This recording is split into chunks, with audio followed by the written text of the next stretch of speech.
नमस्कार, आप देख रहे हैं बिग फाइट लाइव। आपके साथ मैं श्वेता मिश्रा अवस्थी। बाबा साहेब भीमराव अंबेडकर का हितैषी बनने की हर पार्टी कोशिश करती है। इसकी वजह है दलित वोट बैंक पर नजर। कभी मंडल कमंडल की राजनीति भी हुई तो उत्तर प्रदेश जैसे सबसे बड़े सूबे पर दलित वोट बैंक के सहारे मायावती ने 5 साल तक शासन भी किया। हर पार्टी चाहती है कि उससे दलित वोट बैंक ना छिटके ताकि सत्ता की सीढ़ियों तक पहुंचा जा सके। ये बात अलग है कि आजादी के बाद डॉक्टर अंबेडकर ने नेहरू कैबिनेट से क्यों इस्तीफा दिया। जिन्होंने संविधान लिखा वो आखिर बौद्ध धर्म अपनाने के लिए क्यों मजबूर हुए और 1990 तक भारत रत्न से क्यों वंचित रखा गया। इसका जवाब कोई नहीं देने वाला है। हाँ, इतना जरूर है कि हर पार्टी दलित हितैषी और अंबेडकर के बताए रास्ते पर चलने की बातें जरूर करती है। एक बार फिर से अंबेडकर के नाम पर देश में सियासी संग्राम छिड़ा हुआ है। केंद्रीय गृह मंत्री अमित शाह के एक एडिटेड वीडियो को कांग्रेस ने वायरल कर दिया और संसद से लेकर सड़क तक जबरदस्त हंगामा किया। कांग्रेस के वार पर पीएम मोदी और अमित शाह ने भी पलटवार किया और कांग्रेस को एक के बाद एक पुराने काम याद दिलाए। फिर चाहे बात इमरजेंसी की हो या फिर नेहरू कैबिनेट से बाबा साहेब का इस्तीफा देना और चाहे भारत रत्न देने की बात हो। ऐसे में सवाल यही है कि क्या कांग्रेस ये सिर्फ दलित वोट बैंक के लिए कर रही है और क्या इससे कांग्रेस का दलित वोट बैंक मजबूत होगा। आज बात इसी खास मुद्दे पर।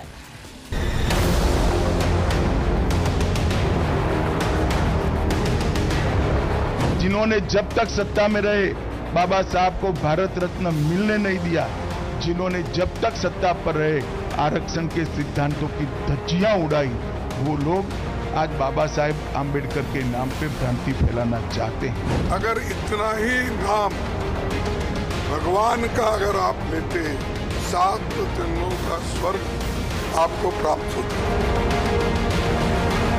अमित शाह जी को हटा देना चाहिए, बर्खास्त कर देना चाहिए। खड़गे जी मेरा इस्तीफा मांग रहे हैं, इनको आनंद होता है तो शायद मैं दे भी दूं, मगर इससे इनकी समस्या का अंत नहीं है। अभी 15 साल तक कम से कम उनको वही जगह पे बैठना है जहां वो बैठे हैं। खड़गे साहब, मेरे इस्तीफे से आपकी दाल नहीं गलने वाली। तो बाबा साहेब बहाना, दलित वोट निशाना, बेहद अहम मुद्दा। चलिए, चर्चा के लिए खास मेहमान भी हमारे साथ जुड़ चुके हैं। सबसे पहले उनसे रूबरू करा देते हैं आपको। हमारे साथ प्रताप राव जी चर्चा में शामिल हुए हैं, बीजेपी प्रवक्ता है। बहुत स्वागत है प्रताप राव जी आपका। चर्चा में मौजूद है राजेंद्र मेघवाल जी, कांग्रेस प्रवक्ता है। राजेंद्र जी, आपका भी बहुत स्वागत है। और साथ ही एसपी मित्तल जी भी हमारे साथ जुड़ चुके हैं, राजनीतिक विश्लेषक है। मित्तल साहब, आपका भी बहुत स्वागत है। खास मुद्दा है और सबसे पहले एक प्रतिक्रिया लेना जरूरी है। प्रताप राव जी, अंबेडकर मुद्दा बन गए हैं, अंबेडकर पर वार पलटवार हो रहा है, अंबेडकर के बयान को तोड़ मरोड़ कर पेश करने की बात कही जा रही है, तो कोई कह रहा है अंबेडकर का सम्मान नहीं है। ये स्थिति आज क्यों बनी है? बीजेपी लगातार कांग्रेस पर आरोप लगा रही है कि जो कहा गया वो बात नहीं की जा रही है, उसे तोड़ मरोड़ कर पेश किया गया और इसलिए उस पर प्रदर्शन, उस पर हंगामा कर रही है। हाँ श्वेता, वो तो आप सब भी जानते हैं कि कल सबने लाइव सुनाई है। 550 सेकंड का जो भाषण है उसमें 12 सेकंड निकाले गए हैं, लेकिन वो तो 12 सेकंड इन्होंने चलो ट्रिकी तरीके से निकाले हैं, जो कि ये हमेशा करते रहते हैं। इस तरह की कारस्तानी कांग्रेसियों की आदत है। लेकिन मैं दूसरी बात बताना चाहता हूँ, इससे बड़ी बात जवाहरलाल नेहरू का वो पत्र 1952 के चुनाव की जीत के बाद, जब कांग्रेस की जीत हुई थी, उसके बाद उन्होंने अपनी महिला मित्र एडविना माउंटबेटन को लिखा। बहुत भावुक पत्र है। उस पत्र में लिखा कि हमारी मुंबई प्रोविंस में बहुत बड़ी जीत हुई है और उसमें सबसे बड़ी बात है कि अंबेडकर को धराशायी कर दिया है, खत्म कर दिया है। इतना ही नहीं, अंबेडकर के साथ देने वाले समाजवादियों को भी बिल्कुल खत्म कर दिया है। जवाहरलाल नेहरू के लिए बहुत सबसे बड़ी खुशी की बात थी। और मैं बताना चाहता हूँ, हमें अंबेडकर का खुद का त्यागपत्र पढ़ना चाहिए। जब उन्होंने 1951 में 27 सितंबर को अपना इस्तीफा दिया था, उन्होंने कहा कि मुझे तो पहली बात तो ये आश्चर्य था जब मुझे 1946 में मंत्रिमंडल में शामिल करने के लिए जब आमंत्रण आया, तो ये आश्चर्य था, क्योंकि उसके बाद उनको पता चलता है कि महात्मा गांधी के दबाव के कारण नेहरू ने उन्हें मंत्रिमंडल में शामिल किया था। लेकिन वो लिखते हैं कि जब मैं मंत्रिमंडल में गया तो मैंने नेहरू जी से आग्रह किया था कि मैं कानून का जरूर जानकार हूं, लेकिन अर्थशास्त्र में भी मेरी रुचि है और वायसराय की सरकार में मैंने अर्थशास्त्र, ये वित्त विभाग देखा है। तो लेकिन नेहरू उनको नहीं देते हैं। बोले कि पूरे 4 साल और कुछ महीने वो मंत्रिमंडल में रहे, तो उन्होंने कहा कि उस दौरान मेरा लगातार अपमान किया जाता रहा। मुझे तमाम जूनियर जो नेता थे, जो मंत्री थे, उनको तमाम ऐसे विभाग और समितियों में शामिल किया जाता रहा, लेकिन उन्हें कोने में अलग थलग कर दिया गया। और इन्हीं अपमानों को सहते हुए अंत में हिंदू कोड बिल पर जब विवाद हुआ उसके आधार पर उन्होंने इस्तीफा दिया। ये तो खुद लेकिन अंबेडकर जी ने कहा प्रतापराव है। जी, आज की कांग्रेस तो इसी पर सवाल उठा रही है कि उनको सम्मान नहीं दिया जा रहा है। मैं वही कह रहा हूं, आज की कांग्रेस ही है। अब खड़गे जी ये कह रहे हैं कि वो 12 सेकंड की इनकी काट छाट पे कि अमित शाह को इस्तीफा देना चाहिए। मेरा ये कहना है कि नेहरू की उस हरकत पर नेहरू की सारी मूर्तियों को हटा दिया जाना चाहिए, जिन्होंने बाबा साहब का इतना अपमान किया, लगातार अपमान करते रहे। और केवल बाबा साहब का अपमान इसलिए किया क्योंकि वो अनुसूचित जाति से आते थे, क्योंकि नेहरू को चिढ़ती, घृणा थी अनुसूचित जाति से।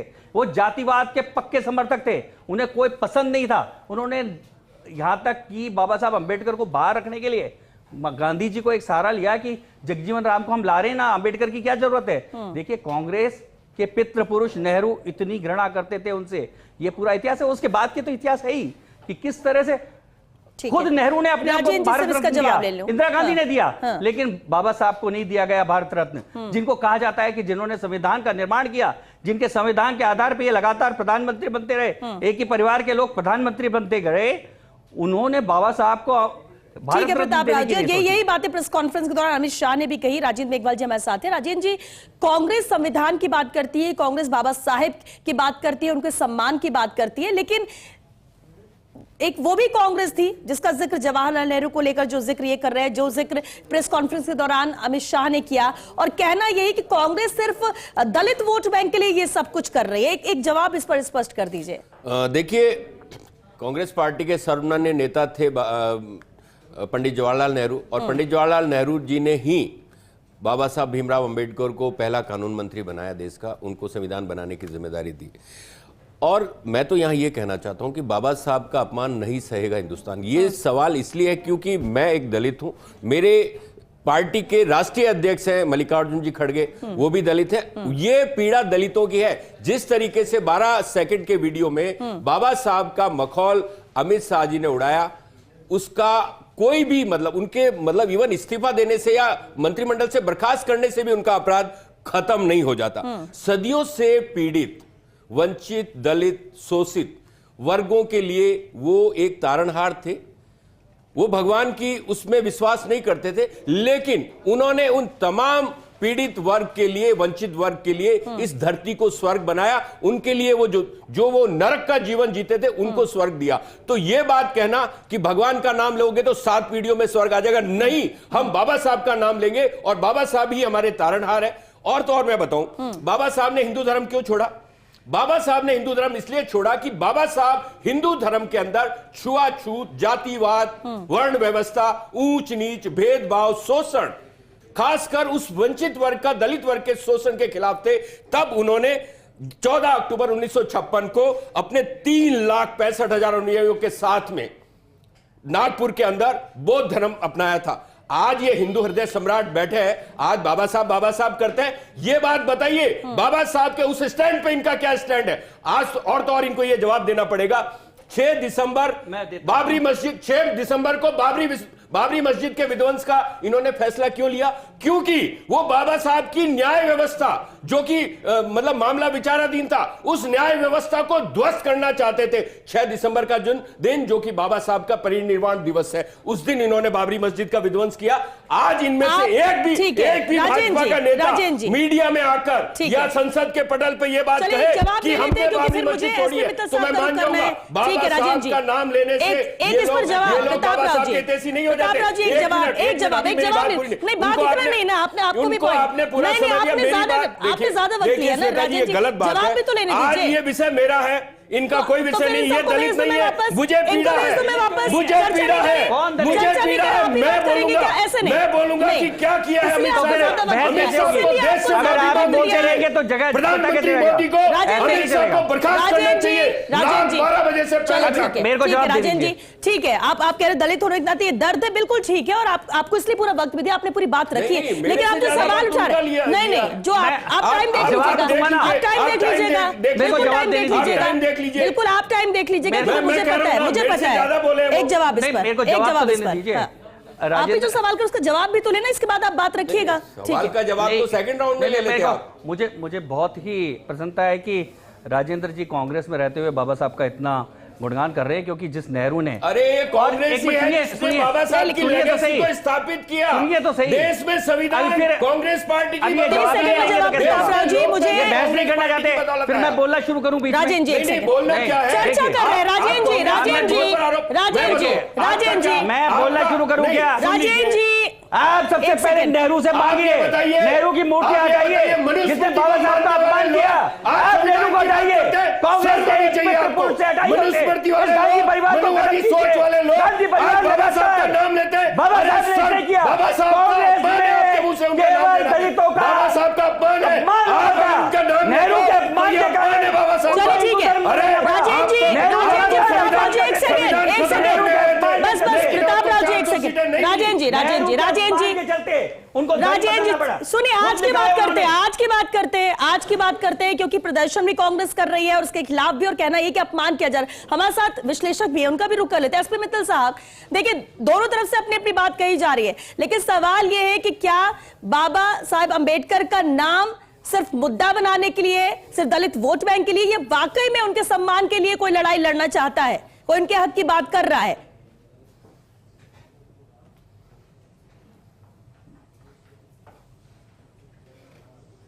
देखिए श्वेता, जो देश के जो मौजूदा राजनीतिक हालात हैं उसमें किसी राजनीतिक दल में इतनी हिम्मत नहीं, किसी नेता में इतनी हिम्मत नहीं कि वो आज भीमराव बाबा साहब का क्या नाम से कोई अपमान कर दे। ये जो क्या नाम से बात जो लाई गई है कि साहब अमित शाह ने कल राज्यसभा के अंदर ये कहा, देखिए पिछले हम जो देखें, पिछले जो संसद के जितने दिन भी कार्रवाई चली, पहली बात तो ये कि हम संविधान पर चर्चा की बात कर रहे हैं और संसद चल रही है। जितने दिन भी संसद चली, जितने दिन भी बातचीत चली, चाहे लोकसभा में हो चाहे वो राज्यसभा में हो, तो ये बात सामने निकल के आई कि कांग्रेस ने किस तरीके से बाबा साहब का अपमानित किया, चाहे वो नेहरू जी का पत्र हो, चाहे वो नेहरू जी के मंत्रिमंडल से उनको इस्तीफा देना पड़ा हो, और जो जितने भी मुद्दे थे वो सारे ये निकल के आए। और कांग्रेस का कुल मिला के ये एक मैसेज जा रहा था कि कांग्रेस जो है वो बाबा साहब के विरोधी रही। और देखिए, पूरा ये जितने साल कांग्रेस ने राज किया, 50 साल, कभी भारत रत्न नहीं दिया।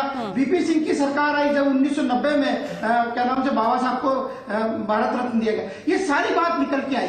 तो कांग्रेस को शायद ये लग रहा था कि कहीं उनकी छवि ऐसी नहीं बने जिसके कारण ये लगे कि वो क्या नाम से दलित विरोधी है। इसलिए जो क्या नाम से अमित शाह ने जो कल बयान दिया, उसको लेके ये बात आई कि नहीं साहब, ये तो अमित शाह जो है वो बाबा साहब का बयान कर रहे हैं। मैं कह रहा हूँ श्वेता, यदि आपके पास में वो बयान हो जो राज्यसभा में कल अमित शाह ने दिया है, उसमें मुझे लग नहीं रहा कि क्या अपमान करने वाली बात दी है।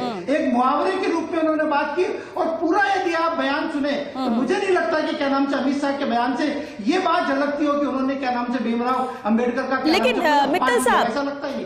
अमित शाह ने ये बात कही जो क्लिप कांग्रेस चला रही, लेकिन उसके बाद उन्होंने कहा कि अगर इतना अंबेडकर करते हैं तो उनकी राह पर चलने के, उनके सिद्धांतों पर चलने की बात की, इन सब का जिक्र किया कि उस राह पर नहीं चल रहे, लेकिन सिर्फ अंबेडकर कर रहे हैं। तो क्या ये कांग्रेस के लिए कमेंट था? ये कांग्रेस के लिए इशारा था कि सिर्फ आप नाम लेते हैं, उनकी राह पर नहीं चल रहे, और इसलिए कहा जा रहा है, या प्रेस कॉन्फ्रेंस करके भी उन्होंने कहा कि पूरी बात नहीं चलाई गई? जी श्वेता, आप यदि पूरे बयान को यदि देखेंगे, उनके पूरे बयान को देखेंगे, तो कहीं भी नहीं लगता कि क्या नाम से अमित शाह ने बाबा साहब के अपमान की कोई बात कही हो। लेकिन मैं जो बात कर रहा हूं आगे कि आखिर क्या सवाल हुआ कि आज क्या नाम से पहले प्रधानमंत्री जी को ट्वीट करना पड़ा, और फिर उसके बाद में 5:30 बजे शाम को अमित शाह जी को प्रेस कॉन्फ्रेंस करनी पड़ी। ये इसलिए गंभीरता दिखाई गई, इसलिए क्या नाम से भारतीय जनता पार्टी को जवाब देना पड़ा कि हमने लोकसभा चुनाव में देखा कि ये क्या नाम से प्रोपेगेंडा किया गया कि संविधान बदल देंगे, इसलिए 400 सीट चाहिए, आरक्षण खत्म कर देंगे। उससे भारतीय जनता पार्टी को नुकसान हुआ, और वो नुकसान इस बयान से नहीं हो, जिस तरीके से अभी कांग्रेस दिखा रही है उससे नुकसान नहीं हो। इसलिए क्या नाम से आज प्रधानमंत्री को भी ट्वीट करना पड़ा और अमित शाह जी को क्या नाम से ये बात कहनी पड़ी। लेकिन मेरा यह मानना है कि अमित शाह जी का पूरा बयान जो है, पूरे बयान को संदर्भ में देखा जाना चाहिए। तो नहीं लगता कि क्या नाम से उन्होंने बाबा साहब का एक जवाब और चाहूंगे, एक सवाल मित्तल साहब, एक सवाल जरूर। दोनों तरफ की आप बात कह रहे हैं, लेकिन क्या माना जाए कि सिर्फ एक उद्देश्य की दलित वोट बैंक छिटके ना, इसलिए अपनी बात पर भी वो सफाई दे रहे हैं, वो प्रेस कॉन्फ्रेंस कर रहे हैं, तो दूसरी तरफ प्रदर्शन कांग्रेस कर रही है उन्हीं चीजों को लेकर?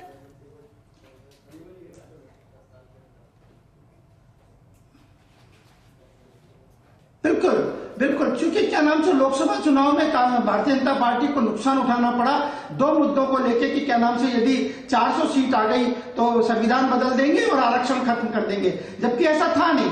अब वो नुकसान नहीं हो, बात बढ़े नहीं, इसलिए क्या नाम से आज प्रधानमंत्री अमित शाह को आके जवाब देना पड़ा। मैं सोचता फिर एक बार कह रहा हूं कि राजनीतिक किसी भी दल की हिम्मत नहीं है जो आज की वर्तमान परिस्थितियों के अंदर बाबा साहब के अपमान की कोई बात कहे। मित्तल साहब ने जो कहा प्रताप राव जी, क्योंकि बीजेपी के लिए भी वो सवाल है और कांग्रेस के लिए भी।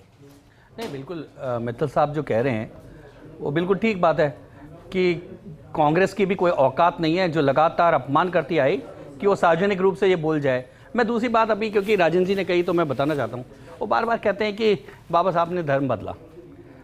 तो राजन जी अपने आप को दलित बता रहे हैं, तो बाबा साहब को ये कितना पढ़ते हैं ये मेरे को पता नहीं, लेकिन अनटचेबिलिटी पे उनकी बहुत किताब है जिसमें उन्होंने लिखा है साफ साफ कि हमारे प्राचीन भारतीय समाज में सनातन में कहीं भी छुआछूत और जातिवाद नहीं था। 8वीं शताब्दी से ये भारत में आया, ये वो लिखते हैं। और ये एक दुष्कृति मनुस्मृति में क्या लिखा हुआ है फिर? अब आप सुनिए ना, मनुस्मृति में क्या लिखा हुआ है, आप इसका जवाब दीजिए। बीच में मनुस्मृति में क्या लिखा हुआ है कि दलित अगर अपराध करे तो उसकी जीवा राजेन जी उसके कान के अंदर शीशा डाल देना चाहिए। आपको पता नहीं है, आपको पता नहीं है, आप मनुस्मृति पढ़ने वाले लोग हो, आप संविधान को नहीं मानते हो। ये आपकी राजनीतिक मजबूरी है, ये प्रधानमंत्री मोदी की राजनीतिक मजबूरी है। मनुस्मृति मानने वाले लोग और आरएसएस के लोग कभी भी बाबा साहब को नहीं मान सकते। आज उनको लगता है कि सत्ता में रहना तो बाबा साहब का नाम लेना, लेकिन आपकी हैसियत पता है, आपका असलियत पता है। आपने बाबा साहब के पुतले फूके, आपने संविधान की प्रतियां जलाई। बताइए ना, आपने संविधान की प्रतियां क्यों जलाई थी?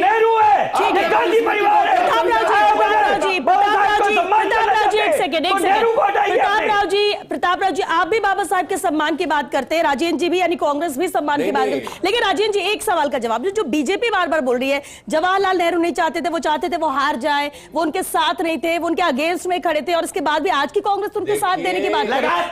इस पर एक जवाब, मनुस्मृति मानने वाले लोग हैं, इनके लिए संविधान कोई मायने नहीं रखता। और वो व्यक्ति जिसकी डिग्री का पता नहीं है, वो आदमी बाबा साहब के ज्ञान दे रहा है, बाबा साहब की 32 डिग्रियां, 9 भाषाओं के जानकार, प्रधानमंत्री की डिग्री का पता नहीं है कि प्रधानमंत्री के पास डिग्री लेकिन राहुल गांधी को ये लोग मनुस्मृति को मानने वाले लोग बाबा साहब के संविधान को नहीं मानते। ठीक है, कांग्रेस ने क्या किया? कांग्रेस ने क्या किया? एक सेकेंड प्रताप राव जी एक सेकेंड, प्रताप राव जी एक मिनट, प्रताप राव जी एक मिनट, जी से पूछिए। ठीक है, राजेंद्र जी आप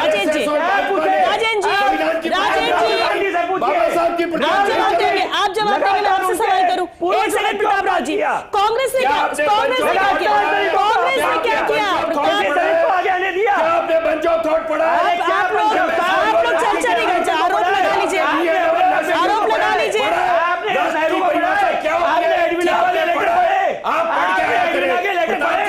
आप पढ़ के नेहरू की प्रेमिका थी, पढ़ने वाले लोग नेहरू की प्रेमिका के लेटर पढ़े आपसे। प्रताप राव जी एक सेकंड, नेहरू के लेटर पढ़िए ना। सुनिए प्रताप राव जी, ऐसे चर्चा नहीं होती। प्रताप राव जी एक सेकंड,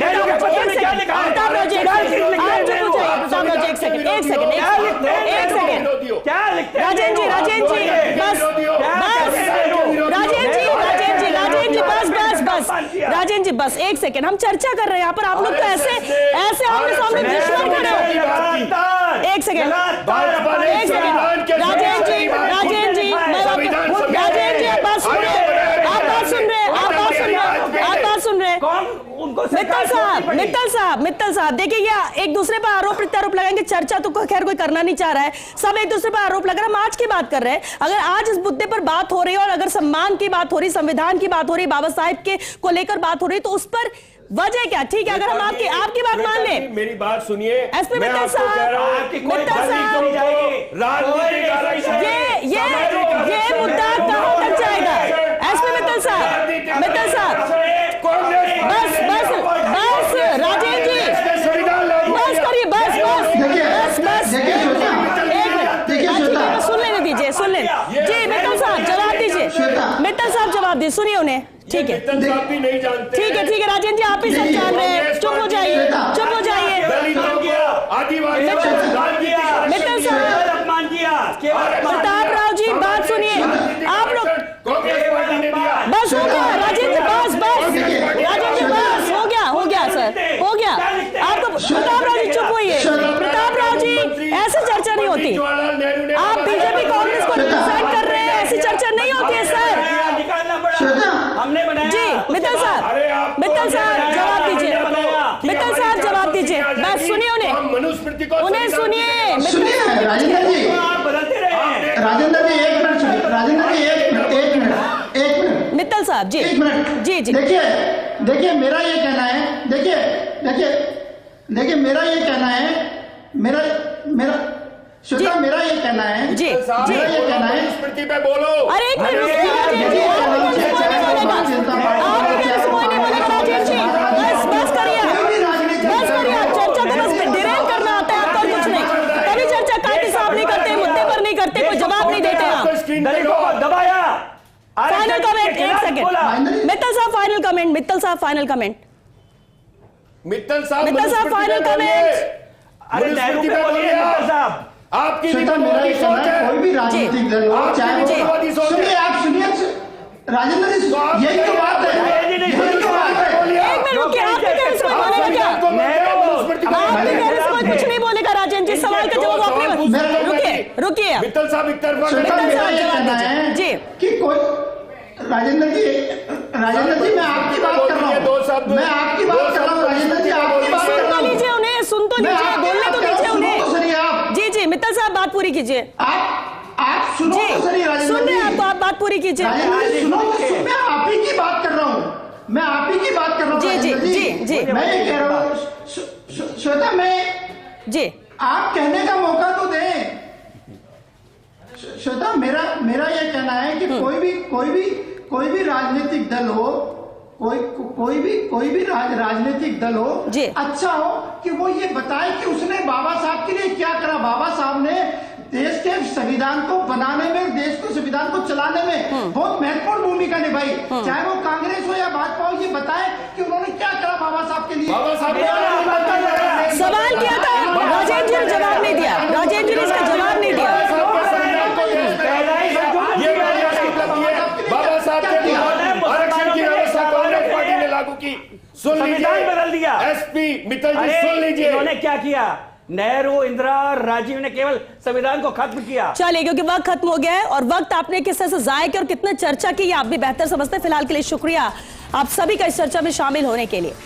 अब जिस तरह से जवाब आ रहे हैं, जिस तरह से सवाल कुछ किया जा रहा है, जवाब कुछ और दे रहे हैं, क्योंकि जिसको जो कहना है वो बस वही कहेगा। यहां सार्थक चर्चा ऐसे नहीं होती और इस तरह से चर्चा नहीं हो सकती है किसी भी मुद्दे पर। लेकिन इतना जरूर है कि क्या वाकई में यह मुद्दा यही थमेगा या ये दूर तलक जाएगा, कितना असर इसका होगा। क्या वाकई में दोनों तरफ से जो बातें कही जा रही है वो सिर्फ आज बाबा साहेब बहाना बन गए हैं, दलित वोट पर निशाना था, दलित वोट छिटके ना, क्या इसकी ये कोशिश थी दोनों तरफ से, या फिर कोई और वजह? और इस पे कौन सफल होता है या नहीं होता है ये तो जनता ही तय करेगी, दलित ही तय करेंगे। और बाबा साहेब को लेकर किसके क्या विचार है वो इतिहास से लेकर आज तक हर कोई देख रहा है, किसने क्या किया, किसने नहीं किया, किसने नजरअंदाज किया, और कौन सिर्फ बातें कर रहा है और कौन वाकई में बाबा साहेब का सम्मान करता है, ये जनता भी देख रही है। चलिए, इसी के साथ बिग फाइट लाइव में आज के लिए बस इतना ही। नमस्कार।